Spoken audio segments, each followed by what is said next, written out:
بسم اللہ الرحمن الرحیم۔ السلام علیکم ورحمۃ اللہ وبرکاتہ۔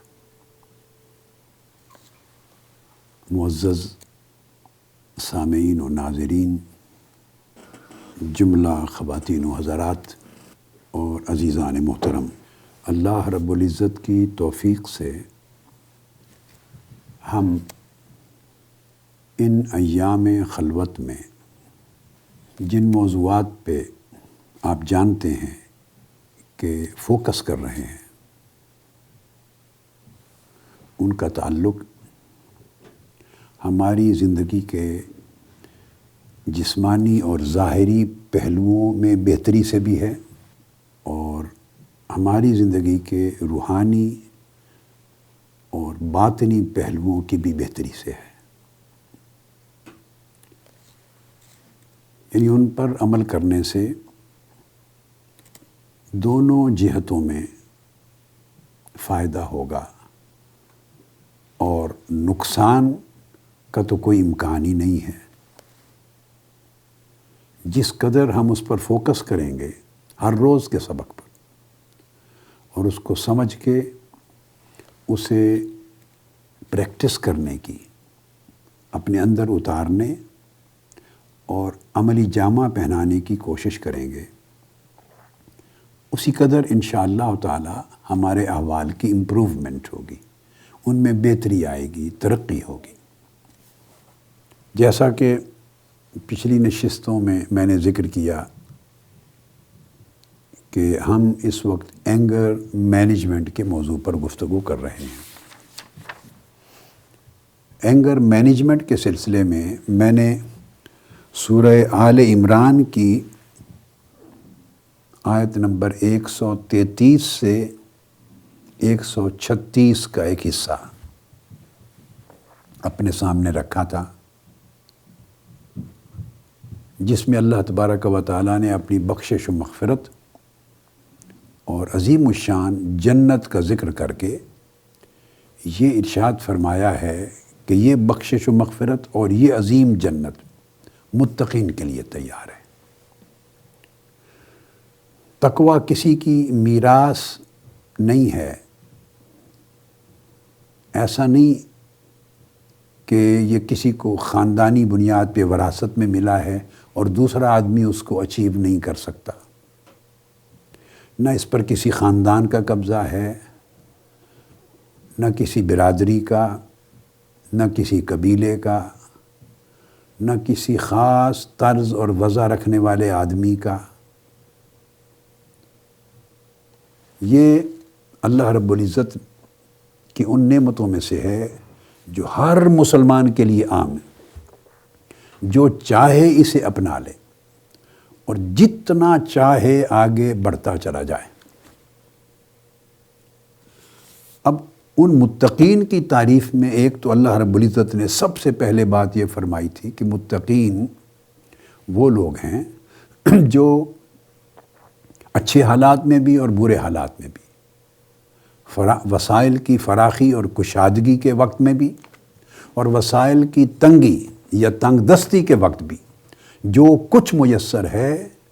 وہ اللہ کے بندوں پر، اللہ کی مخلوق پر ان کی حاجت روائی کے لیے خرچ کرتے، اور خرچ کر کے وہ جو مال کی محبت اور حرص ہے اور بخل ہے اپنے اندر، کنجوسی، اس کو توڑتے ہیں، اس سے چھٹکارا پاتے ہیں اور اپنی طبیعت کو سخاوت کے زیور سے آراستہ کرتے ہیں۔ اس پر گفتگو ہم نے ضروری حد تک مکمل کی تھی۔ اس کے بعد دوسری شرط جو اللہ رب العزت نے بیان فرمائی ہے کسی کے متقی ہونے کی، وہ ہے والکاظمین الغیظ، جو لوگ اپنا غصہ ضبط کر لیتے ہیں، یعنی اپنے غصے کو احسن طریقے سے، اچھے طریقے سے کنٹرول کرتے ہیں، اچھے طریقے سے اپنے اینگر کو مینیج کرتے ہیں۔ یہاں اینگر مینجمنٹ کی بات کی ہے، غصے کو ضبط کر لیتے ہیں، ختم کرنے کی بات نہیں کی۔ کئی اسباب ہیں اس کے پیچھے، غصہ جب آتا ہے تو اس کے پیچھے کئی اسباب ہوتے ہیں۔ تو غصہ ایک سمٹم کے طور پہ آگے ظاہر ہوتا ہے۔ غصہ اٹ سیلف کوئی مرض نہیں ہے، اٹ سیلف کوئی سٹیٹ نہیں ہے، کنڈیشن نہیں ہے۔ بہت سے اسباب انسان کے پیچھے جو نظر نہیں آتے موجود ہوتے ہیں، اور ان کا جو ایفیکٹ ہے وہ غیظ اور غضب کی شکل میں ظاہر ہوتا ہے۔ تو یہ سمٹم ہے۔ جیسے آپ کو کوئی تکلیف ہے تو اس کا اظہار سر درد کے طریقے سے ہوتا ہے، آپ کو اندر کوئی انفیکشن ہے، اظہار بخار کی شکل میں ہوتا ہے، کوئی بلڈ ورکس آپ نہیں کرواتے، کوئی اور کمزوری ہے، اس کا اظہار آپ کو جسمانی کمزوری اور ہڈیوں میں دردوں کی شکل میں ہوتا ہے، کوئی تکلیف ہے اندر، اس کا اظہار آپ کے پیٹ میں یا کسی جسم کی جگہ پہ درد ہے، اس درد کی شکل میں ہوتا ہے، اندر انفیکشن ہے، اس کا اظہار آپ کو بلغم کی شکل میں ہوتا ہے، میوکس نکلتا ہے، بخار ہوتا ہے، وغیرہ وغیرہ۔ فلو ہوتا ہے، اس کا اثرات، ایک وائرس ہوتی ہے اندر، اس کا اظہار، یہ جو کرونا وائرس ہے یا کووڈ-19، تو وائرس دکھائی تو نہیں دیتا، اس کے سمٹمز نظر آتے ہیں کہ آپ کو کھانسی ہوتی ہے، آپ کا سانس تنگ ہوتا ہے، آپ کو بخار ہوتا ہے، یہ سارے سمٹمز ہیں۔ ان سمٹمز سے پتہ چلتا ہے کہ اندر کچھ ہے۔ تو طبیب اور معالج یعنی ڈاکٹر وہ جو اصل چیز ہے، سمٹمز کے ذریعے اس اصل مرض تک، روٹ کاز تک پہنچتا ہے، اس کو ایڈریس کرتا ہے۔ تو غصہ ایک سمٹم ہے، یہ بتاتا ہے کہ کوئی پرابلمز ہیں آپ کے اندر، یہ نیگیٹو ایفیکٹ ہے اس کا، اور اگر آپ اس کو کنٹرول نہیں کریں گے، روکیں گے نہیں، تو نتیجتاً یہ آپ کی مینٹل ہیلتھ کو بھی خراب کرے گا، آپ کی اسپریچول ہیلتھ کو بھی خراب کرے گا، مورل ہیلتھ کو بھی خراب کرے گا۔ تو اس کو نہ روکنے کی وجہ سے یہ غصہ اگر چلتا رہے، اور میں نے جیسا کہ پہلی ایک نشست میں عرض کیا تھا کہ اگر وہ اندر غصہ اندر رہے تو اس کو عربی زبان میں غیظ کہتے ہیں، جس کا ذکر والکاظمین الغیظ میں آیا ہے۔ اگر وہ زبان یا اعضاء کے ذریعے ظاہر ہو جائے، آدمی بول کر، گالی گلوچ کر کے، اونچی آواز سے بات کر کے، یا اپنے ہاتھوں سے، اپنے جسمانی اعضاء سے ظاہر کر دے، تو اس کو عربی زبان میں غضب کہتے ہیں، غضب۔ تو غیظ اور غضب دونوں کو اردو میں ہم غصہ کہہ دیتے ہیں، انگلش میں اینگر کہہ دیتے ہیں۔ تو یہ اگر رہے تو انسان کے اندر انگزائٹی پیدا ہوتی ہے، یہ کیفیت انسان کو پھر ڈپریشن کی طرف لے جاتا ہے، پھر انسان کے اندر اپنے گلٹی ہونے کا احساس پیدا ہوتا ہے، یعنی اپنے بارے میں اندر ایک غصہ اور نفرت جنم لیتی ہے، پھر دوسروں کے بارے میں بھی ایک نفرت جنم لیتی ہے۔ انسان فرسٹریٹ ہوتا ہے، اس کی ذہنی یکسوئی ختم ہوتی ہے، فریشنس نہیں رہتی طبیعت میں، اور پھر طرح طرح کے کام کرتا ہے، اس کا فوکس نہیں رہتا، بات کو سمجھنے کی صلاحیت کم ہو جاتی ہے، ذہن منتشر ہو جاتا ہے۔ پھر بندہ اپنے اندر غصے کی وجہ سے آئسولیشن میں رہنا پسند کرتا ہے، بالکل سیپریٹ، کسی کے ساتھ میل ملاپ اچھا نہیں لگتا۔ جب آپ اپنے اندر اپنے لیے نفرت ڈیولپ کر لیں، دوسرے کے لیے نفرت ڈیولپ کر لیں، تو آدمی اس کے ساتھ انٹریکشن نہیں کرتا، دوستی نہیں کرتا، نفرت ہو جاتی، گویا نفرت کا راج ہو جاتا ہے۔ یہ چیزیں مینٹل ہیلتھ کو، ذہنی صحت کو بھی نقصان دیتی ہیں، اور اس کا پھر مینٹل ہیلتھ کے ساتھ پوری جو فزیکل ہیلتھ ہے، جسمانی صحت، اس پہ بھی اس کے اثرات ہوتے ہیں۔ سر درد بھی شروع ہو جاتا ہے، بعض اوقات آنکھوں کی درد بھی ہوتی ہے، اسی کیفیت کے اثر میں، اسی کیفیت کے دباؤ میں سٹومک بھی آپ کا اپسیٹ ہوتا ہے، بعض اوقات پیٹ خراب ہو جاتا ہے، ہارٹ کے پرابلمز ہو جاتے ہیں، بلڈ پریشر کے پرابلمز ڈیولپ ہوتے ہیں۔ یعنی آپ نے دیکھا کہ ایک روٹ کاز ہے، اس نے جنم لے لیا آپ کے غم و غیظ کی شکل میں یا غصے کی شکل میں، اور آپ اس غصے کو کنٹرول نہیں کر پائے، اس کو مینیج نہیں کر پائے، تو نتیجتاً ساری کی ساری شخصیت بیماریوں کا شکار ہوتی ہے۔ اور پھر وہ آدمی اپنے ارد گرد لوگوں سے، رہنے والوں سے کٹ آف ہوتا ہے، سوسائٹی سے کٹ آف ہوتا ہے۔ غصہ ظاہر کرنے والا شخص اپنی عزت کھوتا ہے، اس کا امیج خراب ہو جاتا ہے، لوگ اس کے ساتھ تعلقات رکھنے سے گریز کرتے ہیں، اس کے ساتھ میل ملاپ میں کمفرٹیبل فیل نہیں کرتے، یعنی یہ مجموعی طور پہ اس کی پوری شخصیت پہ بہت سے منفی اثرات ہوتے ہیں، بہت سے منفی اثرات ہوتے ہیں، اور عزت اور وقار بھی چلا جاتا ہے۔ جب آدمی غصے سے بات کرتا ہے تو اس میں کبھی متانت، وقار اور عزت نہیں ہوتی، نہ لوگ اس کی طرف راغب ہوتے ہیں، رفتہ رفتہ لوگ اس کی بات کو معتبر ہی نہیں سمجھتے۔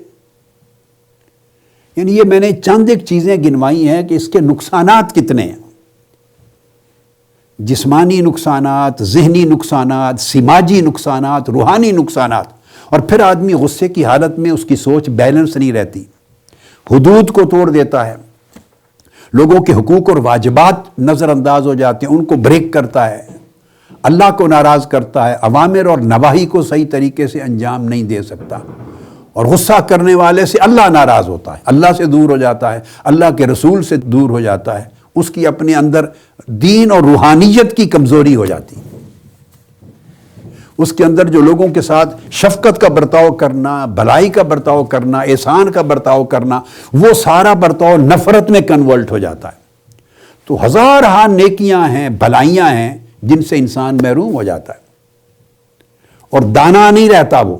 اس کے اندر دانائی متاثر ہوتی ہے، چیزوں کا انالیسز نہیں کر سکتا، تحمل کے ساتھ جو چیز کو سمجھنا تھا، دوسرے کے رویے میں کہ مثبت پہلو کو دیکھنا تھا، حسن ظن کو قائم کرنا تھا، وہ سب کچھ ختم ہو جاتا ہے، اس کی جگہ منفی سوچ، نیگیٹیوٹی، سوء ظن، ہر ایک کے بارے میں بدگمانی آ جاتی ہے، اور یہ چیزیں انسان کو بیمار کرتی ہیں۔ اس لیے اللہ رب العزت نے فرمایا کہ جب تک آپ غصہ مینج نہیں کریں گے، اس کا کنٹرول نہیں کریں گے، آپ کی زندگی سے خیر رفتہ رفتہ ختم ہوتی چلی جائے گی، یہ شر غالب آتا چلا جائے گا، اور الٹیمیٹلی وہ جو تحمل، بردباری، محبت، شفقت، صبر، شکر، یہ ساری خوبیاں چلی جائیں گی، اور فرسٹریشن کی وجہ سے پھر عبادت میں دل نہیں لگے گا، عبادات بھی جاتی ہیں، معاملات بھی جاتے ہیں، اخلاق بھی جاتے ہیں۔ اس لیے اس کو بڑا فوکل پوائنٹ بنایا ہے، نیوکلیس بنایا ہے قرآن مجید نے کہ متقی ہونے کے لیے یہ ضروری ہے کہ غصے کو کنٹرول کریں۔ اب آپ سمجھ گئے، ورنہ ذہن میں عام طور پہ یہ خیال ہوتا ہے کہ متقی تو انسان بنتا ہے نیک عمل کرنے سے، گناہوں سے رکنے سے، اللہ کا خوف رکھنے سے، آخرت کو یاد کرنے سے، اور انسان سمجھتا ہے تسبیح کرتا ہوں، استغفار کرتا ہوں، روزہ رکھتا ہوں، نماز پڑھتا ہوں، حج عمرہ کرتا ہوں، یہ مجھے متقی بناتے ہیں۔ نہیں، یہ ہمارے تصورات ہیں، ان ساری چیزوں کی روح ختم ہو جاتی ہے، ان ساری چیزوں کی روح ختم ہو جاتی ہے۔ نماز، روزہ، حج، زکوٰۃ، اللہ پاک نے ساری عبادات اس لیے مقرر فرمائی ہیں کہ ان سے تقویٰ پیدا ہو، اور تقویٰ کا فوکس جو ہے اس کا سینٹرل پوائنٹ وہ رکھا ہے کہ غصہ کنٹرول ہو، اور انسان کی طبیعت سے کنجوسی جائے اور سخاوت پیدا ہو اس کے دل میں، اور لوگوں کے ساتھ بھلائی کا تعلق پیدا ہو، لوگوں سے درگزر کرے، معاف کرے اور ان پر احسان کرے۔ تقویٰ کو تو اللہ رب العزت نے یہ تصور میں بیان کیا، اور اس کے میں نے اس موجودہ انالیسز میں جو تھوڑا سا کیا ہے اس کے اسباب بیان کر دیے کہ اگر انسان اپنے غصے کو کنٹرول نہیں کرتا تو نہ اس کی سوچ اللہ کی طرف اچھی رہتی ہے، کیونکہ غصہ رکھنے والا شخص اللہ پر اپنا توکل بھی ختم کرتا چلا جاتا ہے، اللہ کی رضا ختم ہو جاتی ہے، تسلیم ختم ہو جاتی ہے، صبر و شکر ختم ہو جاتا ہے، اللہ پہ بھروسہ ختم ہو جاتا ہے، اور من کا اللہ کے امر پر مطمئن رہنا وہ ختم ہو جاتا ہے، اور نہ لوگوں سے تعلق رہتا ہے۔ یعنی عبادات بھی برباد ہوتی ہیں، معاملات بھی برباد ہوتے ہیں۔ اور پھر معاملات کی طرف آتے ہوئے سب سے پہلا جو شکار ہوتے ہیں وہ فیملی ہوتی ہے، بیوی اور بچے، بہن بھائی، اعزاء اقارب، دوست، جو جتنے قریب ہیں اتنے وہ متاثر ہوتے ہیں، اور ان سے جب آپ کے تعلقات خراب ہوتے چلے جاتے ہیں تو آپ سمجھیں کہ صرف اسی چیز پر آدھے سے زیادہ دین کا حصہ آپ نے ترک کر دیا، نقصان کر دیا اس کا۔ تو یہ جو ایام ہیں اس میں چونکہ آپ کو قربت ہے، یہ ایک مجاہدہ بھی ہے، یہ مجاہدہ ہے۔ آپ جب زیادہ مل کے بیٹھتے ہیں، بچوں کے ساتھ انٹریکشن کریں گے تو کئی چیزوں پر آپ کو غصہ آئے گا۔ یہی تو امتحان ہے کہ اپنے آپ کو غصہ سے کیسے بچاتے ہیں، کیسے کنٹرول کرتے ہیں۔ پھر میں اگلی نشست میں اس کے علاج پر بھی آؤں گا۔ قرآن اور سنت نے، اللہ اور اللہ کے رسول نے اس کا علاج بھی دیا ہے۔ ایک علاج تو وہ ہے جو ڈاکٹرز آپ کو سجیسٹ کریں گے، سائیکالوجسٹ سجیسٹ کریں گے، جو تھیراپسٹ ہوتے ہیں، بیہیویئرل تھیراپسٹ ہوتے ہیں، سائیکو تھیراپسٹ ہوتے ہیں، وہ اپنے سیشنز کے ذریعے اپنی ہدایات میں وہ آپ کو سجیسٹ کریں گے، وہ اپنی جگہ ایک سبجیکٹ ہے۔ مگر کتاب و سنت نے بھی تعلیم دی ہے، میں وہ علاج بھی بتاؤں گا، 8-10 علاج ہیں اس کے، انشاءاللہ وہ بھی میں ذکر کروں گا۔ تو اب اس پہ آ جاتے ہیں کہ اللہ رب العزت نے جب فرمایا کہ غصے کو اچھے طریقے سے مینج کریں، کنٹرول کریں، اس پر حضور نبی اکرم صلی اللہ تعالی علیہ وآلہ وسلم کے کچھ ارشادات عالیہ کو بھی دیکھتے ہیں، تاکہ یہ جو عمل ہے غصہ کنٹرول کرنا، غصے کو ضبط کرنا، اس کی اہمیت کیا ہے، آقا علیہ الصلوۃ والسلام کی زبان اقدس سے بھی سن لیں، سمجھ لیں، تاکہ یہ بات ہمارے دل و دماغ میں سب سے پہلے جاگزی تو ہو، ہم ریئلائز تو کریں کہ ہاں غصے کو کنٹرول کرنا ہے۔ آپ خود بیٹھ کے تنہا خود فیل کریں، لوگوں سے پوچھیں، بیوی بچوں سے پوچھیں، دوست احباب سے پوچھیں کہ بھی میرے اندر غصہ ہے یا نہیں۔ بعض اوقات کئی لوگوں کو پتہ ہی نہیں چلتا، ریئلائز ہی نہیں کرتے کہ میں بہت غصے والا ہوں، مانتا ہی نہیں ہے بعض اوقات انسان۔ اس لیے کسی سے پوچھیں یا خود انالائز کر لیں، مگر پہلے انالائز کریں پھر ریئلائز کریں۔ جب ریئلائز کریں گے تو پھر آگے اس کے علاج کی تدبیر آدمی سوچتا ہے۔ حضرت عبداللہ ابن عمر رضی اللہ تعالیٰ عنہ نے فرمایا کہ حضور نبی اکرم صلی اللہ تعالیٰ علیہ وآلہ وسلم کی خدمت میں ایک شخص آیا اور اس نے عرض کیا، یا رسول اللہ صلی اللہ علیہ وسلم، ای الناس احب الی اللہ تعالی و ای الاعمال احب الی اللہ تعالی۔ آپ نے فرمایا اللہ کے ہاں محبوب ترین شخص کون ہے، یعنی اللہ کو کس شخص سے بہت محبت ہے، اور محبوب ترین عمل کون سا ہے، کون سا عمل ایسا ہے جس سے اللہ کو بڑی محبت ہے۔ تو اس حدیث میں 9 چیزیں آقا علیہ السلام نے بیان فرمائیں۔ ان میں سب سے پہلے ارشاد فرمایا، سب سے زیادہ اللہ کو جس بندے سے محبت ہے وہ شخص ہے جو اللہ کی مخلوق یعنی دوسرے انسانوں کو زیادہ نفع اور فائدہ پہنچاتا ہے۔ جو شخص دوسرے لوگوں کو جتنا نفع مند ہے وہ اتنا اللہ کی نگاہ میں محبوب ہے۔ جس سے انسانیت کو، لوگوں کو، اس میں بیوی بچوں سے شروع ہو جاتا ہے یہ تعلق، اعزاء اقارب سے، پڑوسیوں سے، دوست احباب سے، سوسائٹی کے غریبوں سے، متعلقین سے، امیروں سے، دوسرے لوگوں کو جس شخص سے جتنا فائدہ پہنچے، نفع پہنچے، مال میں، دولت میں، علم میں، اخلاق میں، مدد و نصرت میں، رہنمائی میں، حاجت روائی میں، کسی بھی اعتبار سے، اس کے غم کو خوشی میں بدلنے میں کسی بھی اعتبار سے جو شخص دوسرے لوگوں کو جتنا زیادہ فائدہ پہنچائے گا اس کی زندگی سے، اس کے طرز عمل سے، اور اس کی فکر میں، ذہن میں یہ چیز جمی رہے گی، میں دوسروں کو فائدہ پہنچاؤں، میں دوسروں کے لیے زندہ ہوں، دوسروں کی رہنمائی کے لیے، دوسروں کی حاجت روائی کے لیے، دوسروں کی بھلائی کے لیے، تو جتنی بھلائی آپ کی ذات سے دوسرے کو پہنچے گی اتنا ہی آپ اللہ کی ہاں محبوب ہوں گے۔ یہ پہلی بات فرمائی۔ اور رہ گئے اعمال، اللہ پاک کو سب سے عمل کون سا محبوب ہے؟ فرمایا احب الاعمال الی اللہ تعالی سرور یدخلہ علی مسلم۔ سب سے زیادہ جس عمل سے اللہ کو محبت ہے وہ یہ کہ بندہ دوسرے کے دل کو خوشی پہنچائے۔ دیکھیے پہلا جواب جو تھا اس میں آقا علیہ السلام نے فرمایا دوسرے کو فائدہ پہنچائے، وہ عملاً کچھ فائدہ ہے جو دکھائی دیتا ہے کہ اس کی کوئی حاجت تھی، پریشانی تھی، مشکل تھی، اس کو دور کیا اور اس کی مدد کی۔ دوسری چیز ہے اس کا تعلق ایک کیفیت کے ساتھ، ایک حالت کے ساتھ، فیلنگ کے ساتھ ہے۔ دوسرا یہ کہ آدمی بھلا وہ تو کچھ نہیں کر سکتا مگر کم سے کم اس کے عمل سے دوسرے کے دل کو خوشی پہنچے، مسرت پہنچے، فرحت کا باعث بنے۔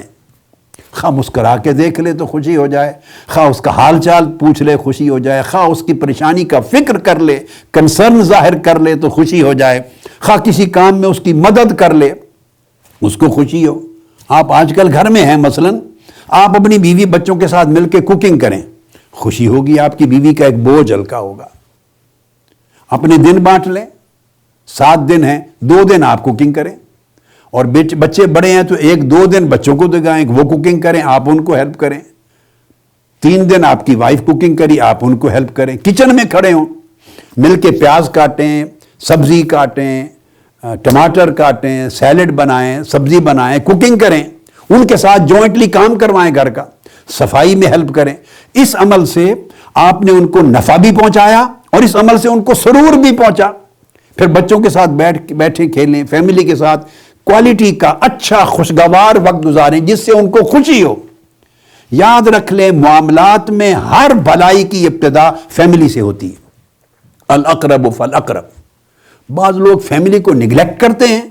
اور باہر بڑی خیرات اور بڑی حسنات اور بڑی بھلائیاں کرنا چاہ رہے ہوتے ہیں۔ ایسی بھلائیاں قبول نہیں ہوتی۔ بھلائی کی ابتدا اپنی فیملی سے، بیوی بچوں سے ہوتی۔ انفاق خرچ کرنے کی ابتدا بچوں سے، ان کے دلوں میں سرور اور خوشی ڈالنے کی ابتدا اپنی فیملی اور بچوں سے۔ اس سے آپ اپنی فیملی اور اپنے بچوں کے اور آپ کے درمیان جو فاصلے ہیں ان کو کم کریں، ان کو اپنے قریب کریں، خود ان کے دلوں کے قریب ہوں، اپنی رویہ سے محبتیں بانٹیں، مسرت بانٹیں۔ تو فرمایا جو شخص مسرت اور محبت بانٹتا ہے اور اس کی وجہ سے دوسرے کے دل میں سرور اور راحت پیدا ہوتی ہے، کمفرٹ ملتی ہے دوسرے کو، وہ عمل اللہ کو سب سے زیادہ پسند ہے۔ پھر فرمایا تیسرا، آج ہم اسی حدیث پر اکتفا کریں گے، اس مضمون کو پھر میں انشاءاللہ اگلی نشست میں جاری رکھوں گا، یہ حدیث مکمل آج کریں گے بس۔ تیسرا عمل فرمایا، اور یکشف عنہ کربۃ، یا کوئی شخص کسی دوسرے کی کوئی ایک مصیبت اور مشکل دور کر دے، اس کی مدد کر، کسی قسم کی مشکل ہے۔ اب اس کی تفصیلات ہیں، کوئی شخص کسی مشکل میں مبتلا ہے تو جو آدمی اس کی حاجت روائی کر دے، اس کی مشکل پریشانی کو دور کر دے، یہ تیسرا عمل ہے جو اللہ کو محبوب ہے۔ اور تقضی عنہ دینا، یا چوتھا کوئی قرض دار ہے اس کی مدد کر کے اس کا قرض اتار دے، یہ اللہ کو بہت پسند ہے۔ اور تطرد عنہ جوعا، کوئی شخص بھوکا ہے اس کی بھوک کو رفع کر دے، کھانا کھلا دے۔ آج کل یہ عمل کتنا دستیاب ہے آپ کو، بے شمار لوگ بھوکے ہیں، وسائل کی کمی ہے، کاروبار روزگار بند ہیں، جن کو اللہ نے دیا ہے وہ لوگوں کو کھانا کھلائیں۔ میں مبارکباد دیتا ہوں منہاج القرآن کی دنیا بھر کی تنظیمات کو، پاکستان کے اندر اور پاکستان سے باہر پوری دنیا کی تنظیمات کو، اور منہاج ویلفیئر فاؤنڈیشن کی تمام تنظیمات کو، جو کروڑہ روپے خرچ کر کے لوگوں کو کھانا کھلا رہے ہیں ایام میں۔ میرا دل یعنی آپ نے خوشی سے بھر دیا ہے میرے تمام کارکنان نے۔ یہ وہ عمل ہے، یہ اصل دین ہے، یہ ایمان ہے کہ لوگ بھوکے ہیں انہیں کھانا کھلانا اعلی اسلام اور اعلی عمل ہے جس سے اللہ کو محبت ہے۔ اور پھر فرمایا وَلَأَنْ أَمْشِيَ مَا أَخٍ فِي حَاجَةٍ أَحَبُّ إِلَيَّ مِنْ أَنْ أَعْتَكِفَ فِي هَذَا الْمَسْجِدِ، یعنی مسجد المدینہ شہراً۔ فرمایا کوئی شخص اپنے کسی بھائی کی حاجت روائی کے لیے ایک قدم چل کے جائے، کسی کی مدد کے لیے، کسی کو ہیلپ کرنے کے لیے ایک قدم چل کے جائے، تو آقا علیہ السلام نے فرمایا وہ ایک قدم کسی کی مدد کرنے میں چل کے جانا مجھے پورا 1 مہینہ اس مسجد نبوی میں اعتکاف بیٹھنے سے زیادہ عزیز اور محبوب ہے۔ آقا علیہ السلام نے اپنی کیفیت فرمائی کہ میں پورا مہینہ اپنی مسجد میں یعنی مسجد نبوی ہے اس میں اعتکاف بیٹھا رہا ہوں، نفلی اعتکاف، اس اعتکاف کی عبادت سے کہیں زیادہ مجھے اور میرے اللہ کو یہ عمل محبوب ہے کہ بندہ چند قدم چل کے کسی کی مدد کے لیے جائے۔ دیکھیے کتنا کنسرن پیدا کیا ہے، انسان کے اندر انسانیت پیدا کی ہے، انسان کو انسانوں کی پریشانیوں کا احساس پیدا کیا ہے، اس کی فکر پیدا کی ہے۔ اور پھر اس کے بعد ارشاد فرمایا وَمَنْ كَفَّ غَضَبَهُ سَتَرَ اللَّهُ عَوْرَتَهُ۔ مضمون تو یہ تھا مگر میں نے چاہا کہ میں حدیث پوری بیان کر دوں، آج کا سبجیکٹ جو ہے وہ حصہ اب آیا، مگر میں نے نہیں چاہا کہ حدیث کو آدھا بیان کر دوں آدھا چھوڑ دوں۔ تو فرمایا جو شخص اپنے غصے کو قابو کر لے، غصے کو کنٹرول کر لے، غصے کو اچھے طریقے سے مینج کر لے، اللہ پاک کو یہ عمل بڑا پسند ہے، وہ اس نیک عمل کے صدقے اس کے گناہ کو، اس کی خرابیوں کو یا اس کی کوئی کمزوریوں پہ پردہ ڈال دے گا۔ من کف غضبہ ستر اللہ عورتہ، جو شخص، میں پھر کہہ رہا، اپنے غصے کو اچھے طریقے سے کنٹرول کرتا ہے، مینج کرتا ہے، ضبط کر لیتا ہے غصے کو، اللہ پاک اس کے عیبوں پہ پردہ ڈال دیتا ہے، اور یہ بھی محبوب ترین اعمال میں سے۔ پھر اس کے بعد آگے فرمایا 8ویں چیز، وَمَنْ كَظَمَ غَيْظَهُ وَلَوْ شَاءَ أَنْ يُمْدِيَهُ أَمْدَاهُ مَلَأَ اللَّهُ قَلْبَهُ رَجَاءً يَوْمَ الْقِيَامَةِ۔ پہلا تو تھا کہ غصہ ظاہر ہو رہا تھا، اس کو روک لیا، کنٹرول کیا اس کیفیت میں۔ اب دوسری چیز فرمائی، ابھی باہر اس کے غصہ ظاہر نہیں ہوا تھا، اندر ابال کی طرح موجود تھا، ارتعاش تھا، اندر اس کی ایجیٹیشن تھی، اور اس کو جس شخص نے کنٹرول کر لیا، اندر ہی غصہ باہر ظاہر ہونے سے بھی پہلے اس کو ضبط کر لیا، اور اس کو صبر میں، حلم میں، بردباری میں، ٹھنڈک میں بدل دیا۔ فرمایا حالانکہ وہ چاہتا تو جس پر غصہ آ رہا تھا اس پر ظاہر کر سکتا تھا، اس کو کوئی نقصان پہنچا سکتا تھا، انتقام لے سکتا تھا، جو وہ چاہتا تھا کچھ نہ کچھ کر گزرتا، مگر اس شخص نے اس کو ضبط کر لیا، اندر ہی ضبط کر لیا اور باہر بھی ظاہر نہیں ہونے دیا۔ فرمایا وہ عمل اللہ کو اتنا محبوب ہے کہ قیامت کے دن اللہ پاک اس کے دل کو اللہ کی رحمت کی امید کے ساتھ بھر دے گا، جو چاہے گا وہ شخص اللہ پاک اس کو قیامت کے دن عطا کر دے گا۔ جو شخص غصہ ظاہر کر سکتا تھا، یا کسی پہ غصہ نکال سکتا تھا، یا کسی کو نقصان پہنچا سکتا تھا، یا اونچا بول کے کسی کو ڈرا دھمکا سکتا تھا، یہ کر سکتا تھا، مگر اس نے ضبط کر لیا اللہ کی رضا کے لیے، یہ جانتے ہوئے کہ یہ عمل اللہ کو بڑا محبوب ہے، اس عمل سے اللہ میری پردہ پوشی فرماتا ہے، اس عمل سے اللہ راضی ہوتا ہے، اس عمل سے اللہ قیامت کے دن میرے گناہ معاف کرتا ہے، اللہ اس کے رسول کا حکم ہے، یہ سمجھ کے اس نے اس غصے کو ضبط کر لیا، تو اللہ پاک اس کو قیامت کے دن اس مقام پر پہنچایا۔ اور پھر آخری چیز حضور علیہ السلام نے فرمائی، جو شخص اپنے بھائی کے ساتھ اس کی حاجت روائی کے لیے جائے، جتنے قدم چلے گا اپنے کسی حاجت مند بھائی کی مدد کے لیے، فرمایا قیامت کے دن جب ہر شخص کے قدم لڑکھڑا رہے ہوں گے، ہر کوئی پل صراط پہ پھسل رہا ہوگا، اللہ پاک اس کو ثابت قدمی عطا کر دے گا۔ یعنی پل صراط سے پھسلنا، گرنا، اللہ اس کو بچا لے گا، اس کو قیامت کے دن ثابت قدم کر دے گا۔ قیامت کا لڑکھڑانا بڑا خطرناک ہے آج کے لڑکھڑانے سے۔ تو فرمایا جو شخص حاجت روائی کرتا ہے، مشکل کشائی کرتا ہے، مدد اور بھلائی کرتا ہے اپنے بھائیوں کے ساتھ، ضرورت مند لوگوں کے ساتھ، اللہ پاک اس کو دنیا میں بھی عزت دیتا ہے، قیامت کے دن بھی ثابت قدمی دیتا ہے، اور سب سے بڑھ کر یہ کہ یہ عمل اللہ کا محبوب ترین عمل ہے۔ سو آج اس آیت کریمہ کے ذکر کے ساتھ اور غصے کی جو اثرات اور نقصانات ہیں اس کے انالیسس کے ساتھ ایک حدیث ہے نبوی جس کے اوپر ہم نے آج گفتگو مکمل کی۔ اس کو امام طبرانی نے اپنی معجم الکبیر میں روایت کیا ہے، اور امام ابن ابی الدنیا نے قضاء الحوائج کے باب میں اپنے اس کا ذکر کیا ہے، اور اس کا اسناد سند بھی حسن ہے۔ اگر صرف اس ایک حدیث کو آپ زندگی میں لے لیں اور اس کو ایک پورا ایک کانسٹیٹیوشن بنا لیں لائف کا، 9 چیزیں بیان ہوئی ہیں، اور ساروں پر کنسنٹریٹ کر لیں، ساری زندگی بدل جائے گی۔ کوشش کریں اس سبق کو یاد کرنے کی، اپنی لائف میں اپلائی کرنے کی، اور پھر ہر روز اس کی اپلیکیشن میں ترقی کرتے چلے جانے کی۔ والسلام علیکم ورحمۃ اللہ وبرکاتہ۔ سب سے پہلے نئی ویڈیوز کو حاصل کرنے کے لیے شیخ الاسلام ڈاکٹر محمد طاہر القادری کے آفیشیل یوٹیوب چینل کو سبسکرائب کریں اور بیل آئیکن کلک کریں۔